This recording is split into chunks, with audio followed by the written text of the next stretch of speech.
Graça e paz, meus irmãos, da parte do nosso Senhor Jesus Cristo. Estamos mais uma vez aqui com a oportunidade de meditarmos um pouco na palavra de Deus.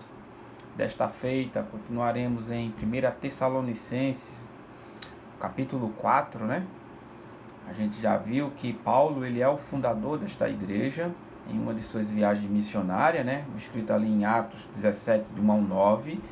Ele foi até esta cidade, pregou o evangelho, mas não passou muito tempo.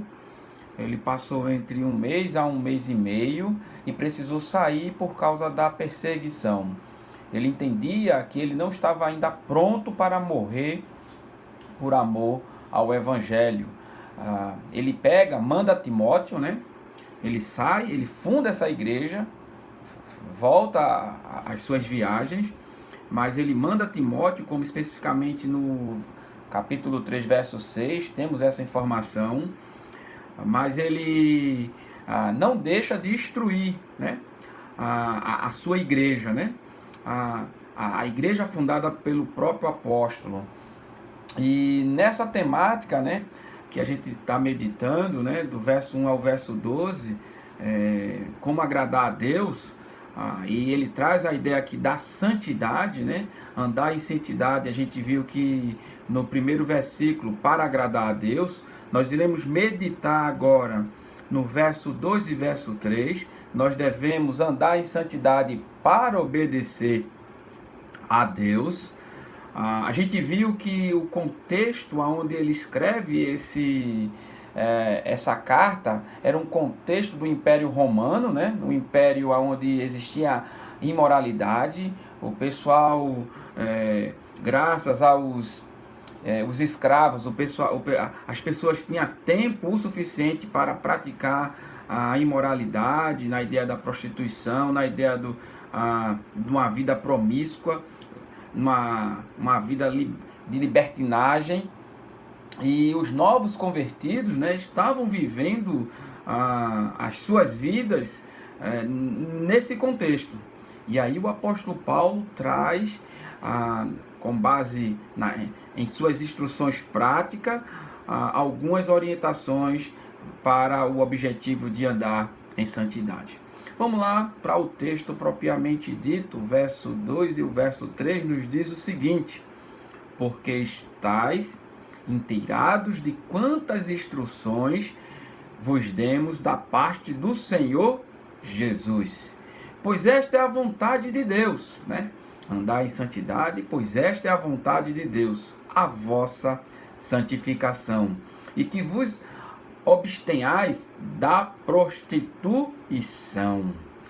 Então devemos andar em santidade para obedecer a Deus. Vejam, ao ministrar em Tessalônica, Paulo transmitiu aos cristãos as instruções de que Deus, ele quer também que aqueles que creem em seu Filho vivam uma vida de pureza pessoal. O termo que ele vai usar aqui, instruções, é um termo do vocabulário militar e se refere a ordens dadas por oficiais superiores.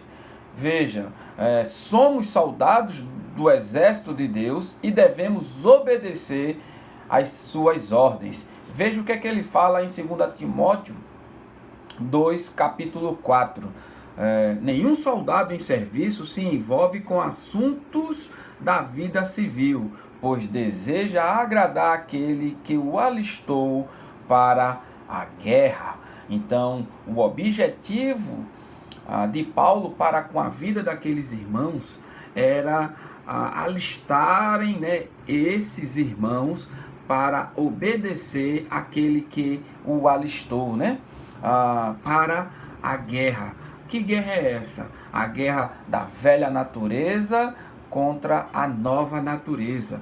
E a gente sabe que ele usa aqui a ideia de uma caminhada, e a nossa caminhada diante aos momentos em que estamos vivendo, né, de quarentena, é uma caminhada que precisa ter como pauta, né, a palavra de Deus. E nessa temática ele vai trazer a ideia da santidade, e a santidade é algo que devemos buscar Veja, a nossa natureza decaída nos traz a ideia de que nós não precisamos nos esforçarmos, né, para pecar.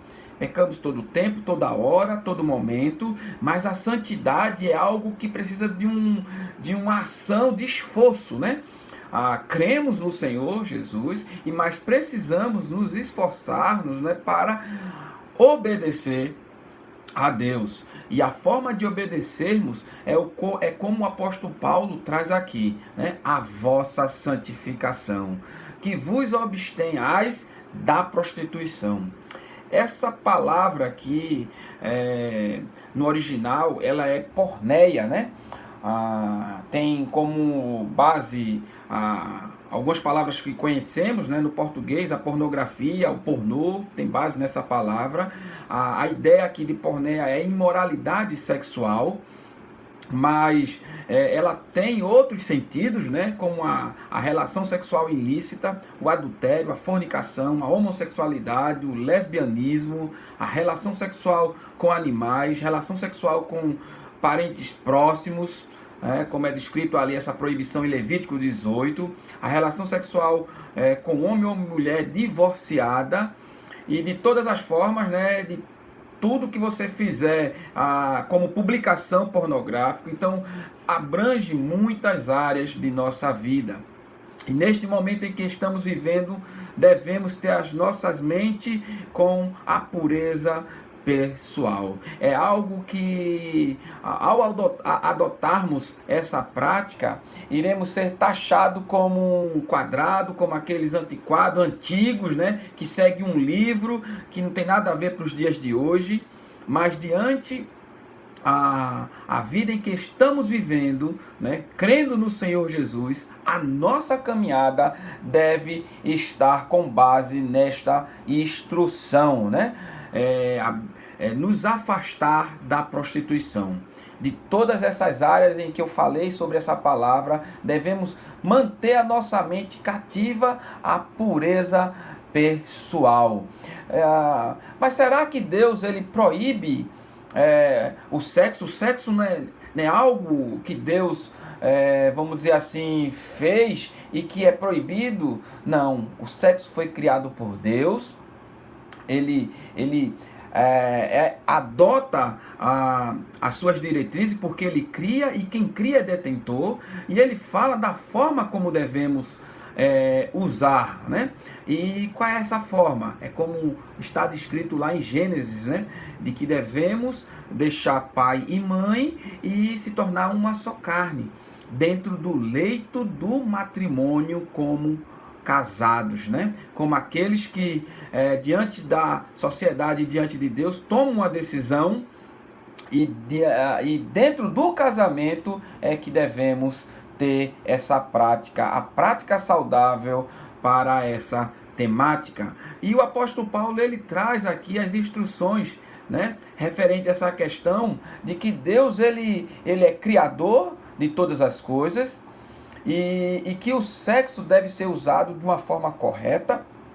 E a única forma correta que a Bíblia nos instrui é dentro do casamento.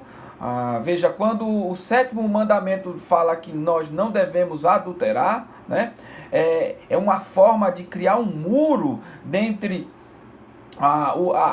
o casamento. E veja, meus irmãos e ouvintes, já pensou se a sociedade adotasse essa prática? Estaríamos vivendo uma vida bem melhor, estaríamos vivendo uma vida bem mais saudável.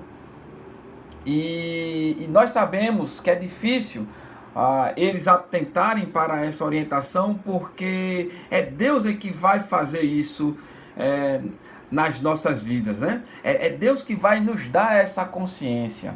Então é por isso que dentro dessa temática em que devemos andar em santidade para obedecer a Deus, as nossas mentes precisam estar cativas a essa questão da pureza pessoal.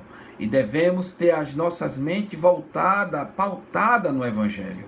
Nós não seguimos